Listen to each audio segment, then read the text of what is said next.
بسم اللہ الرحمن الرحیم۔ بسم اللہ الرحمن الرحیم۔ عزیزان گرامی، السلام علیکم ورحمۃ اللہ وبرکاتہ۔ اللہ کی ذات سے امید ہے کہ آپ سب خیریت سے ہوں۔ میں سمیہ مریم آپ کے لیے مختصر خلاصہ قرآن لے کر آئی ہوں۔ آج میں 25ویں پارے کا بیان کروں گی۔ آج سورہ شورا کے نکات پیش کیے جائیں گے۔ اس سورہ کا نام شورا ہونے کا یہ مطلب نہیں ہے کہ اس میں اسلام کے شورائی نظام بیان کیا گیا ہے، بلکہ اور صورتوں کی طرح اس کا مطلب صرف یہ ہے کہ وہ سورہ ہے جس میں لفظ شورا آیا ہے۔ چنانچہ اس سورہ میں اہل ایمان کی یہ صفت بیان کی گئی ہے کہ امرہم شورا بینہم، یعنی وہ آپس میں مشورے سے کام کرتے ہیں۔ ابتدا اس طرح کی گئی ہے کہ تم لوگ ہمارے نبی صلی اللہ علیہ وسلم کی پیش کی ہوئی باتوں پر تعجب کا اظہار کرتے ہو۔ یہ کوئی نئی بات تو نہیں کہ کسی آدمی پر اللہ کی وحی آئے۔ ایسی ہی وحی اور زندگی بسر کرنے کی ہدایت ان سے پہلے بہت سے انبیاء علیہ السلام کو دی جا چکی ہیں۔ اس طرح یہ بھی تعجب کی بات نہیں کہ آسمان و زمین کے مالک ہی کو معبود ماننا چاہیے، بلکہ تعجب کی بات یہ ہے کہ اس کے بندے ہو کر اس کی خدائی میں رہتے ہوئے لوگ کسی دوسرے کو اللہ اور حاکم تسلیم کر لیتے ہیں۔ کہا گیا توحید پر بگڑتے ہو، حالانکہ مالک کائنات اور حقیقی رازق کے ساتھ جو شرک تم کر رہے ہو، تو یہ اتنا بڑا جرم ہے کہ آسمان اس پر پھٹ پڑے تو کوئی تعجب کی بات نہیں۔ تمہاری اس دیدہ دلیری پر فرشتے بھی حیران ہیں اور ہر وقت ڈرتے ہیں کہ نامعلوم کب تم پر اللہ کا عذاب ٹوٹ پڑے۔ اس کے بعد بتایا گیا کہ نبی صلی اللہ علیہ وسلم کا کام صرف غافل لوگوں کو خبردار کرنا اور بھٹکے ہوئے لوگوں کو راستہ دکھانا ہے۔ ان کی بات نہ ماننے والوں کا محاسبہ کرنا اور انہیں عذاب دینا یا نہ دینا اللہ کا کام ہے۔ ان کا کام اس طرح کے دعوے کرنا نہیں جس طرح کے دعوے تمہارے بناوٹی مذہبی پیشوا کیا کرتے ہیں کہ جو ان کی بات نہ مانے گا وہ اسے بھسم کر دیں گے۔ یاد رکھو، نبی صلی اللہ علیہ وسلم تمہاری خیر خواہی کے لیے آئے ہیں اور اسی لیے تمہیں بار بار خبردار کر رہے ہیں اور تمہاری ساری باتوں کو برداشت کر رہے ہیں۔ پھر اس مسئلے کی حقیقت سمجھائی کہ اللہ نے سارے انسانوں کو پیدائشی طور پر سیدھی راہ پر کیوں نہیں لگا دیا اور ان میں یہ اختلاف کیوں گوارا کر رہا ہے۔ اس کا سبب یہ بتایا گیا کہ اس اختلاف کے سبب تو اس بات کا امکان پیدا ہوا ہے کہ انسان اللہ کے اس خاص رحمت کو پا سکے جو دوسری مخلوق کے حصے میں نہیں آئی۔ جو انسان جانوروں کی طرح جبلت سے مجبور ہو کر نہیں بلکہ اپنے شعور اور اختیار سے اللہ کو اپنا ولی اور کارساز تسلیم کرے، اللہ اسے احسن عمل کی توفیق دے کر اپنی رحمت خاص میں داخل کر لیتا ہے۔ اور جو انسان اپنے اختیار کو غلط استعمال کر کے ان کو ولی اور مددگار بناتا ہے جو حقیقت میں ولی اور مددگار نہیں ہیں اور نہ ہو سکتے ہیں، تو وہ اللہ کی رحمت سے محروم ہو جاتے ہیں۔ اس کے بعد بتایا گیا ہے جو دین نبی صلی اللہ علیہ وسلم پیش کر رہے ہیں وہ حقیقت میں ہے کیا۔ یہ وہی دین ہے جو پہلے بھی حضرت نوح علیہ السلام، ابراہیم علیہ السلام، موسیٰ علیہ السلام، عیسیٰ علیہ السلام لے کر آ چکے ہیں۔ گویا انبیاء علیہ السلام کی پوری تاریخ میں اللہ کی طرف سے یہی ایک دین آتا رہا ہے اور فرمایا کہ ان سب کو یہی حکم دیا گیا تھا کہ اللہ کے دین کو قائم کرنا اور قائم رکھنا اور اس معاملے میں متفرق نہ ہو جانا۔ اللہ کا دین کون سا ہے؟ فرمایا اللہ کے نزدیک سچا دین اسلام ہے، یعنی حضرت آدم و نوح سے لے کر حضرت محمد صلی اللہ علیہ وسلم تک ایک ہی دین آیا ہے۔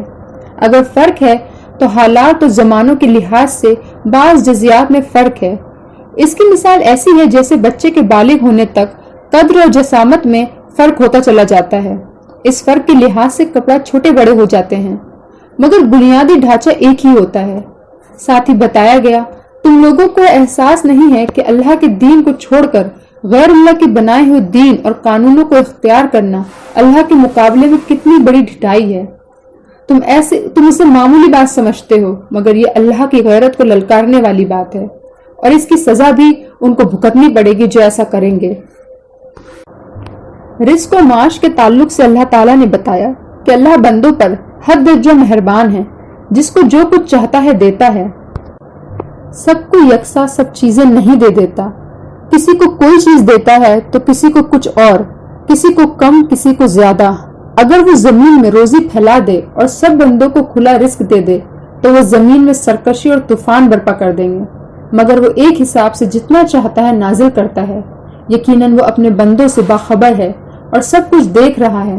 البتہ جو صرف دنیا چاہتے ہیں اللہ اسے دنیا دے دیتا ہے، مگر آخرت میں اس کا کوئی حصہ نہیں رہتا، اور جو آخرت چاہتا ہے اللہ اسے آخرت دیتا ہے اور مزید اپنی عنایات نچھاور کرتا رہتا ہے۔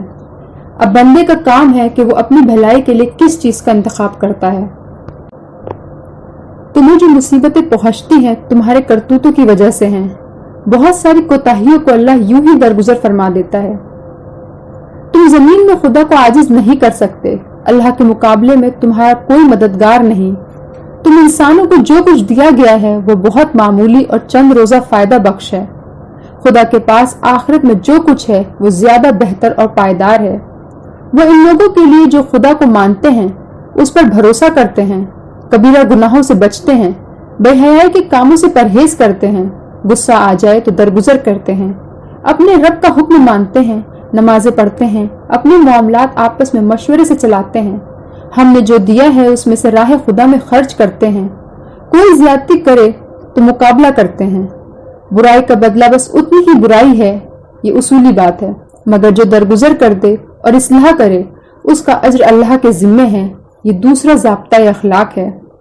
اللہ زیادتی کرنے والوں کو پسند نہیں کرتا۔ جو لوگ ظلم ہونے کے بعد بدلہ لیں ان کو ملامت نہیں کی جا سکتی۔ ملامت کے لائق وہ ہیں جو دوسروں پر ظلم کرتے ہیں، زمین میں ناحق زیادتیاں کرتے ہیں، ان کے لیے دردناک عذاب ہے۔ جو شخص صبر کرے اور درگزر کرے تو یہ بڑی ہمت کا کام ہے۔ جو کچھ آسمان اور زمین میں ہے سب خدا کا ہے، جسے چاہتا ہے لڑکیاں دیتا ہے اور جسے چاہتا ہے لڑکے دیتا ہے، جسے چاہتا ہے لڑکیاں لڑکے دونوں دیتا ہے، جسے چاہتا ہے بانجھ کر دیتا ہے۔ وہ سب کچھ جانتا ہے اور ہر چیز پر قادر ہے۔ سورۃ الزخرف کا مرکزی مضمون بھی توحید اور اس کا ہونا ہے۔ قیامت کا ذکر کرتے ہوئے مشرکین کے اس عقیدے کی بھی تردید کی ہے کہ وہ ملائکہ کو الوہیت میں شریک سمجھتے ہیں اور ان کی شفاعت کا اعتماد رکھتے ہیں۔ کافروں کے کفر کی اصل سبب یہ قرار دیا کہ ان کی دنیاوی کامیابیوں نے انہیں دھوکے میں مبتلا کر رکھا ہے، اور وہ یہ سمجھتے ہیں کہ آخرت میں بھی وہی کامیاب ہوں گے۔ یہ شیطان کا دھوکہ ہے۔ اصل کامیابی آخرت کی کامیابی ہے، اور اس کا معیار دنیا میں مال و دولت کا مالک ہونا یا اقتدار و قوت مل جانا نہیں ہے، بلکہ اس کا معیار اللہ کے رسول صلی اللہ علیہ وسلم کے بتائے ہوئے راستے پر چلنا ہے۔ پھر نبی صلی اللہ علیہ وسلم کو کافروں کی طرف سے قتل کرنے کی سازشوں پر تنبیہ کرتے ہوئے فرمایا، انہوں نے سمجھ رکھا ہے کہ ہم ان کی راز کی باتوں اور خسر پسر نہیں سنتے، ہم سب کچھ سن رہے ہیں اور ہمارے فرشتے ان کے پاس بیٹھے لکھ رہے ہیں۔ انہیں ان کا حال پر چھوڑ دیجئے اور کہہ دیجئے سلام ہے تمہیں، ان قریب معلوم ہو جائے گا کہ اللہ کیا کرنے والا ہے۔ جو شخص خدا کے پیغام سے غفلت برتتا ہے ہم اس پر ایک شیطان مسلط کر دیتے ہیں اور وہ اس کا ساتھی بن جاتا ہے۔ یہ شیاطین ایسے لوگوں کو سیدھی راہ سے بھٹکا دیتے ہیں اور اپنی جگہ یہ سمجھتے ہیں کہ ہم سیدھی راہ جا رہے ہیں۔ آخرکار جب یہ شخص ہمارے یہاں پہنچے گا تو اپنے شیطان سے کہے گا، کاش میرے تیرے درمیان مشرق و مغرب کی دوری ہوتی، تو بدترین ساتھی نکلا۔ اس وقت تم سے کہا جائے گا، تمہارے پچھتانے کا کیا فائدہ، دنیا میں تم نے اپنی جانوں پر ظلم کیا تھا، آج تم اور شیاطین عذاب ساتھ ساتھ بھگتو گے۔ سورۃ دخان کا پس منظر یہ ہے کہ جب کافروں کی مخالفت سخت ہوتی چلی گئی تو نبی صلی اللہ علیہ وسلم نے دعا کی، خدایا یوسف کے قحط جیسے ایک قحط سے میری مدد فرما۔ حضور صلی اللہ علیہ وسلم کا خیال تھا کہ جب ان پر مصیبت پڑے گی تو ان کے دل نرم پڑ جائیں گے اور یہ توبہ کر لیں گے۔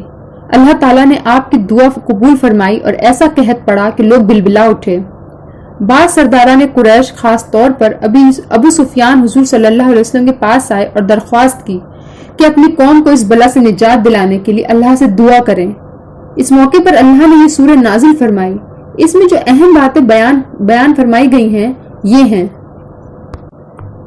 اولاً یہ کہ تم اس قرآن کو محمد صلی اللہ علیہ وسلم کی تصنیف سمجھتے ہو تو یہ خود گواہی دے رہی ہے کہ یہ کسی انسان کی نہیں بلکہ خدا بند عالم کی کتاب ہے۔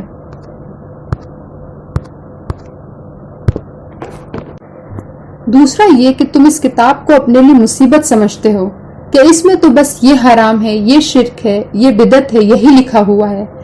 حالانکہ وہ بڑی انتہائی مبارک گھڑی تھی جب اللہ نے سراسر اپنی رحمت کی بنا پر تمہارے یہاں رسول بھیجے اور اس پر اپنی کتاب نازل فرمانے کا فیصلہ فرمایا۔ تیسرا یہ کہ تم اپنی نادانی سے یہ سمجھتے ہو کہ اس رسول صلی اللہ علیہ وسلم اور اس کتاب سے لڑ کر تم جیت جاؤ گے، حالانکہ اس رسول صلی اللہ علیہ وسلم کی بعثت اور اس کتاب کی آمد اس خاص گھڑی میں ہوئی ہے جب اللہ تعالیٰ قسمتوں کے فیصلے فرماتا ہے، اور اللہ کے فیصلے کمزور نہیں ہوتے کہ جس کا جی چاہے اٹھ کر بدل ڈالے، نہ وہ کسی جہالت اور نادانی پر مبنی ہوتے ہیں کہ ان میں غلطی رہ جائے۔ وہ اس فرما روائے کائنات کا پختہ اور اٹل فیصلہ ہوتا ہے جو سمیع علیم اور حکیم ہے۔ چوتھا یہ کہ اللہ کی ربوبیت اور رحمت کا صرف یہی تقاضا نہیں ہے کہ وہ تمہارا پیٹ بھرا کریں، بلکہ یہ بھی ہے کہ وہ تمہاری رہنمائی کا انتظام بھی کریں، چنانچہ اس لیے اس نے اپنے رسول بھیجے ہیں اور کتابیں اتاری ہیں۔ آخر میں اللہ کی عدالت کا ذکر کرتے ہوئے بتایا گیا ہے کہ جو لوگ وہاں مجرم قرار پائیں گے ان کا انجام کیا ہوگا، اور جو وہاں کامیاب قرار پائیں گے انہیں کیا انعام ملے گا۔ اس کے بعد الجاسیہ ہے، اس میں بتایا گیا ہے کہ تعصب سے پاک اور ذرا سی عقل رکھنے والا بھی اپنی چاروں طرف پھیلی ہوئی نشانیوں کو دیکھ لے گا تو پکار اٹھے گا کہ بغیر خدا کے یہ سارا عظیم الشان نظام وجود میں نہیں آ سکتا، اور خدا بھی ایک ہی۔ لیکن جو ہٹ درم کسی غرض سے قسم کھا کر بیٹھ گیا ہو کہ وہ مان کر نہیں رہے گا تو اسے کوئی نشانی اور کوئی معجزہ بھی یقین دلانے کے لیے کافی نہیں ہو سکتا۔ پھر فرمایا گیا کہ خدا سے بے خوف لوگ آپ کے ساتھ جو بےہودگیاں کر رہے ہیں آپ ان پر صبر کیجیے اور اپنے کام میں لگے رہیے، خدا ان سے خود نپٹ لے گا اور آپ کو اجر عظیم عطا فرمائے گا۔ آخرت کے بارے میں دلائل دیتے ہوئے فرمایا، جس طرح تم آپ سے آپ زندہ نہیں ہو گئے بلکہ ہمارے زندہ کرنے سے زندہ ہوئے ہو، اسی طرح تم آپ سے آپ نہیں مر جاتے بلکہ ہمارے موت دینے سے مرتے ہو، اور ایک وقت یقیناً ایسا آنے والا ہے جب تم سب بیک وقت جمع کیے جاؤ گے۔ اس بات کو تم اپنی نادانی اور جہالت سے آج نہیں مانتے تو نہ مانو، جب وہ وقت آ جائے گا تم خود اپنی آنکھوں سے دیکھ لو گے کہ اپنے خدا کے حضور پیش ہو اور تمہارا پورا اعمال نامہ بغیر کسی کمی بیشی کے تیار ہے اور تمہاری ایک ایک کرتوت کی گواہی دے رہا ہے۔ اس وقت تم کو معلوم ہو جائے گا کہ عقیدہ آخرت کا یہ انکار اور اس کا یہ مذاق جو آج تم اڑا رہے ہو تمہیں کس قدر مہنگا پڑا ہے۔ آج کا بیان ختم ہوا۔ اللہ تعالی ہم سب کو قرآن پڑھنے، اس کو سمجھنے اور اس پر عمل کرنے کی توفیق عطا فرمائے۔ اللہ اس کی برکتوں سے ہمارے شہر اور ملک کے حالات تبدیل فرمائے، آمین۔ وآخر الدعوانا الحمدللہ رب العالمین۔